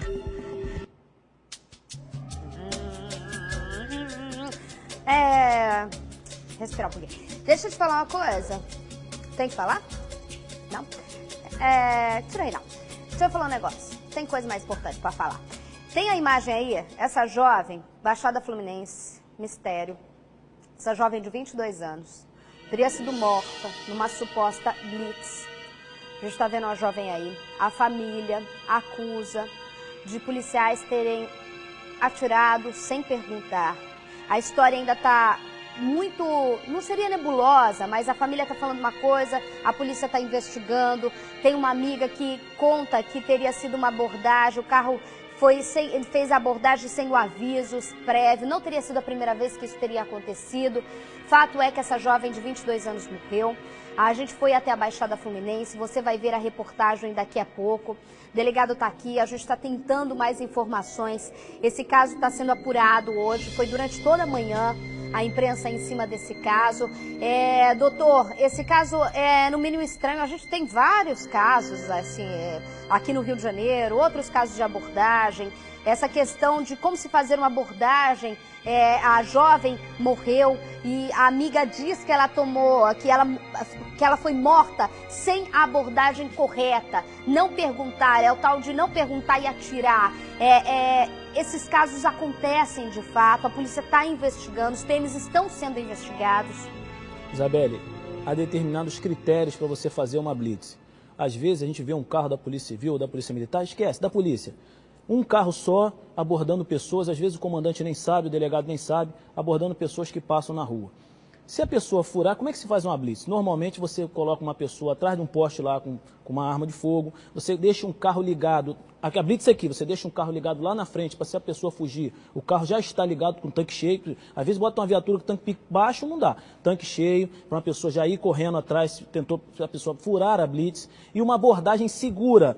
Antes, que nem a lei seca faz isso. Bota o cara lá antes, para quem troca de lugar, quando chega na lei seca, o cara tá vendo. Então, há todo um critério para uma abordagem segura. Nem sempre bandido que fura a blitz. Se eu tô lá, tô indo lá, dirigindo lá, esqueci minha carteira, tomei um copo de vinho. Exato, é isso que eu ia te falar, não quero perder minha carteira. Passo batido na coisa. O policial pode atirar? Não, isso que eu ia te falar, Isabelle. Pode ser um IPVA atrasado, uma carteira falsa, um cara que não tem carteira, um cara que está alcoolizado, está querendo fugir da blitz. No último caso, pode ser um bandido. Entendeu? Então, sempre quando eu falava nas minhas palestras, antes das blitz, eu falava isso. Gente, pelo amor de Deus, não vamos atirar sem... Tá entendendo? Eu sempre fazia isso. Daqui a pouco a gente vai voltar nesse caso. A reportagem completa a gente vai trazer daqui a pouco para você. Tá ficando pronta. Agora essa daqui. Os filhos não acreditam na versão atual da atual mulher do despachante que desapareceu numa favela em Braz de Pina há 10 dias. Ele está desaparecido. Desde então, os filhos não têm notícias. Eduardo Oliveira foi lá ouvir a versão dos filhos. Veja. O despachante Luiz Augusto Campos, de 52 anos, desapareceu no último dia 26 de julho na favela Cinco Bocas, que fica em Braz de Pina, zona norte da cidade.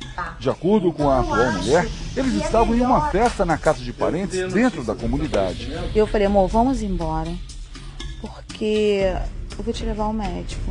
Eu tô com medo, você passou mal há poucos dias. Ele, não quero, não tô passando mal. Eu falei, vamos, amor, vamos passar isso no meio do caminho até o carro. Ele, eu não vou. Eu peguei, liguei o alarme para ele entrar no carro, ele deu a volta e foi embora. Ele foi embora com o carro? Não, a pé. Essa foi a história que Dona Rosângela contou à polícia sobre o sumiço do marido, mas os filhos desconfiam das versões apresentadas por ela. A primeira versão foi que o carro enguiçou e ele saiu para procurar mecânico, nunca mais voltou. A segunda foi que discutiram na festa e ele saiu, sumiu. A terceira foi que não houve nada, que ele estava se sentindo mal e foi embora. E a quarta foi que ela tentou levar ele para o hospital, ele não quis e simplesmente sumiu. O que a família pensa sobre esse desaparecimento? O que vocês acham onde está o fio da meada aí?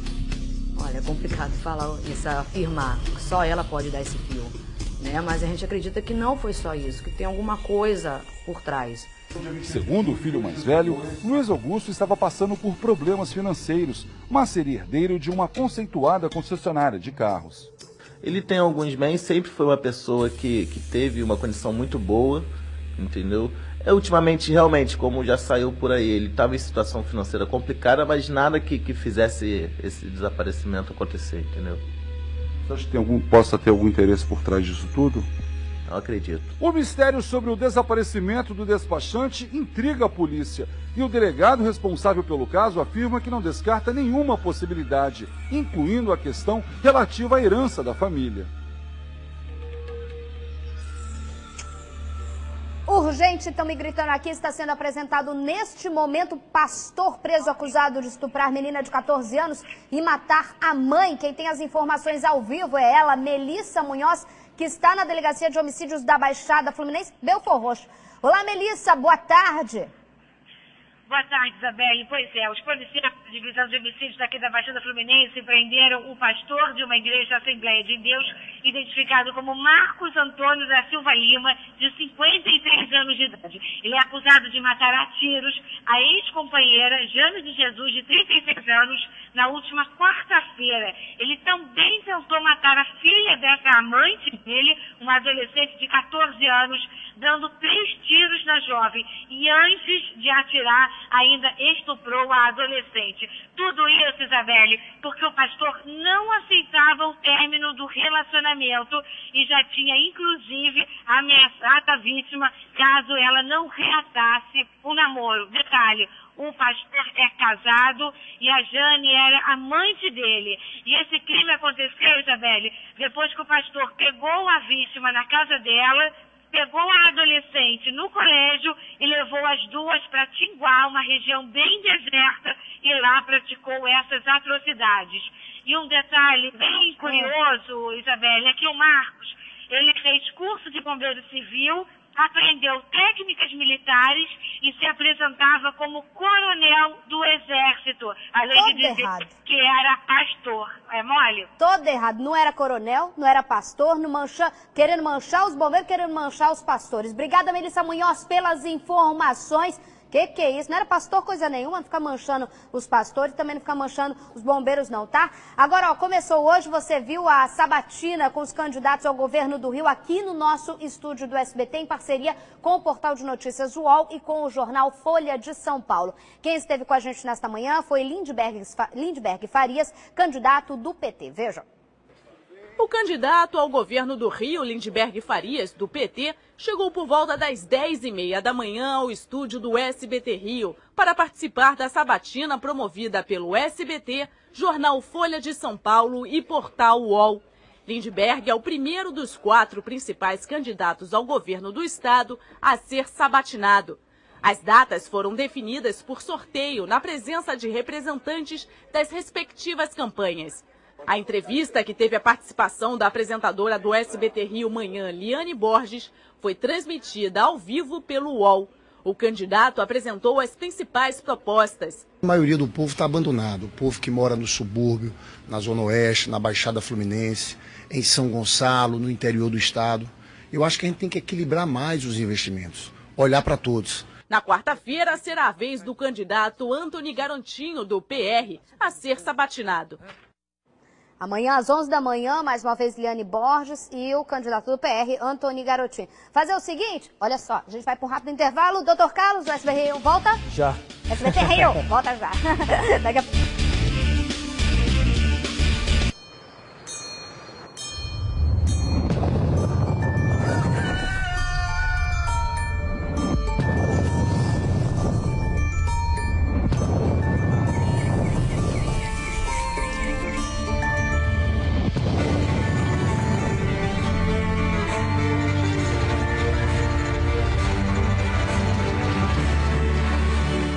Extra Forte, extraordinariamente forte. Já notou que quando você deseja muito uma coisa, repara nos mínimos detalhes? O corte do vestido que fica perfeito no seu corpo, o consumo e a capacidade da geladeira para sua cozinha, cada função da TV que você sonha. Mas uma coisa, talvez você não repare, e tá bem ali, no seu extrato. Você tem crédito disponível no Banco do Brasil. É só consultar o extrato que o valor tá lá, para você usar como quiser. Precisou? Tá na mão. Banco do Brasil. Bom para todos. Muito mais do que ser um amigo, ser pai é compartilhar vida e nos ajudar a escrever nossa história. É nos apoiar, nos incentivar, é nos repreender quando for a hora, nos ensinar a diferenciar o que é certo do que é errado, mas sempre estar do nosso lado. Uma homenagem do SBT Rio a todos vocês, pais, por essa data tão especial. Um oferecimento Nalim, essa é a nossa loja.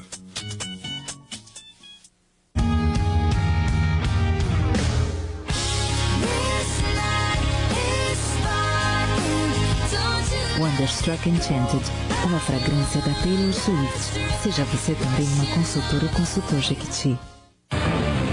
SBT Rio. Oferecimento. Novo pilão Extra Forte, extraordinariamente forte. Aniversário Inter. Todo dia 10 ofertas surpresas. Olha só, hoje pela manhã, a repórter Melissa Munhoz conversou com a mãe da jovem assassinada em uma blitz em Nilópolis. Todo esse mistério durante o fim de semana. Os policiais foram afastados das ruas. Veja. Sorridente, vaidosa e alto astral. Essa é a lembrança que Raíssa Mota vai deixar para a mãe, Dona Sônia, que respira fundo para conseguir falar sobre a perda da filha. O que eu sinto é uma falta, é um vazio imenso. Muito difícil, ela era a minha parte da alegria.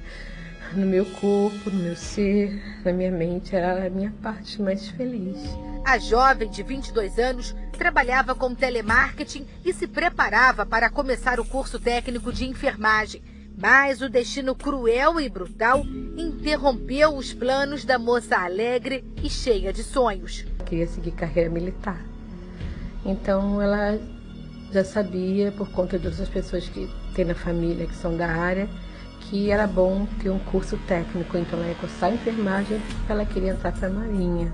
Raíssa foi vítima do despreparo dos policiais militares do batalhão de Irajá, que atiraram no carro em que ela estava com amigos e parentes na madrugada de sábado. O ataque da PM aconteceu aqui na Avenida Nazaré, em Anchieta. No carro, Raíssa e os familiares ouviam música alta, riam e conversavam. E não se deram conta de que estavam sendo perseguidos pelos policiais militares, que atiraram sem saber quem estava no interior do veículo. A única coisa que eu sei é que não houve abordagem. Eles simplesmente metralharam o carro, entendeu?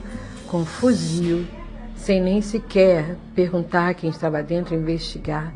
Atiraram só. Os PMs alegaram que um carro igual ao que a vítima estava circulava pela região praticando roubos. Os policiais militares do 41 foram retirados das ruas e as armas apreendidas. A delegacia da posse já solicitou as imagens do local, que vão ajudar nas investigações. Se não tomarem providência, isso vai continuar acontecendo. Hoje foram eles, amanhã vão ser outros que estão entrando e não vão ser preparados corretamente.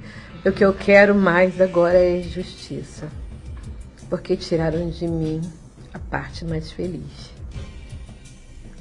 Pois é, coitado dessa mãe. A gente vai continuar nesse assunto, a gente vai continuar nesse caso, acompanhando as investigações. Eu prometi hoje, durante a sabatina até a gente colocou aqui, conversando com a Liane, a matéria Baía de Guanabara, apesar de toda a poluição, um pesquisador descobriu que há sim esperança, cavalo marinho. A Aline Grupilo fez uma reportagem maravilhosa. Eu prometi essa reportagem, mas devido à sabatina, o programa foi um pouco mais enxuto, mas amanhã a gente vai voltar com o tempo normal e aí você vai ter essa reportagem completa, muito bacana, tá? Por isso eu resolvi não encurtar a reportagem, deixar para amanhã. Então amanhã você vai ver a reportagem que eu prometi hoje sobre o cavalo marinho. Peço desculpa, mas eu prometo que amanhã, se Deus quiser, a gente vai conseguir colocar. Vamos colocar, sim, senhor. Mas eu queria, diferente dos outros dias que eu termino dançando, eu procuro sempre terminar em alto astral para levar energia positiva, eu fico até embargada. Hoje eu vou terminar o SBT Rio com uma homenagem a uma colega de profissão, a Rosane Monteiro, jornalista, escritora, blogueira, poeta, amante de literatura e profunda, aí ó, lindeza, profunda entendedora de política, respeitada no meio. Ela esteve aqui comigo durante as entrevistas aos pré-candidatos. Ela faleceu ontem aos 47 anos. Todo o nosso carinho tá aí, ela comigo durante as entrevistas, foi em fevereiro, né, gente? Ela estava aqui comigo, me ajudou muito, me aconselhou durante as entrevistas, a gente bateu a bola, a gente conversou bastante, muito divertida. Todo o nosso carinho, o nosso respeito, a admiração e o agradecimento e os nossos votos. Que ela esteja em paz nos braços de Deus, que Deus te ilumine, tá, Rosane? Beijo no seu coração, obrigada. Aqui você fez tua parte. Vai com Deus, minha amiga.